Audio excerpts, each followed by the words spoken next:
Svajonė sujungti Baltijos jūros regiono valstybių energetikos sistemas sparčiai virsta tikrove. Į 8 metrų gylį Kuršių mariose ties vieta, kur netrukus bus nutiestas Švediją ir Lietuvą sujungsiantis elektros kabelis, 2014 m. vasarą nugulė Nordbalt statybų pradžią žyminti plieninė kapsulė su laišku ateities kartoms.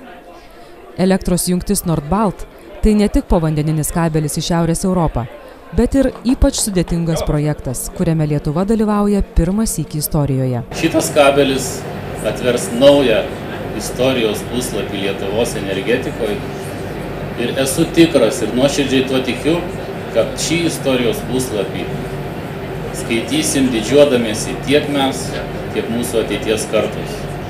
Ačiū, kad esate čia, ačiū, kad palaikote projektą. Ir kiekvienas iš čia esančių kažkuo prisidėjo prie šio projekto. Jūs patys žinot kuo. Ir tuo aš labai didžiuojuosi, kad tai yra bendras valstybės, jos visų piliečių interesas. Per Baltijos jūrą į šiaurės šalis Lietuvos energetinės nepriklausomybės kelias tiesiamas sparčiai ir sklandžiai. Jūroje jau paklota pusė elektros tilto kabelio, ant Švedijos ir Lietuvos krantų vykdomi ir kiti svarbus projekto darbai. Sausumoje tiesiami požeminiai elektros kabeliai, Klaipėdos ir Nybro pastotėse pradeda kilti jungties smegenys, aukštosios įtampos nuolatinės srovės keitikliai.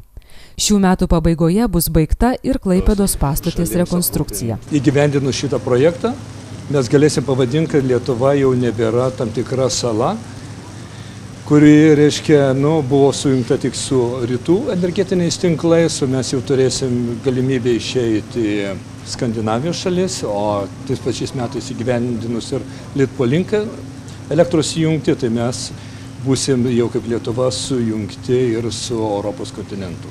Tai, aš manau, yra vienas svarbiausių klausimų mūsų valstybei. Nordbalt svarbus tiek elektros rinkos dalyviams, tiek ir vartotojams. Galinga jungtis galinti patenkinti pusę Lietuvos elektros poreikio vasaros dieną atvers galimybę tiesiogiai mainytis elektrą su Švedija ir kitomis šiaurės šalimis. Unikalus energetikos projektas ne tik pagelbės plėtojant Baltijos jūros regiono energetikos rinką, bet ir leis Lietuvos energetikams įgyti patirties valdant naujas technologijas. 450 km ilgio elektros jungtis Nordbalt pradės veikti 2015 m. pabaigoje.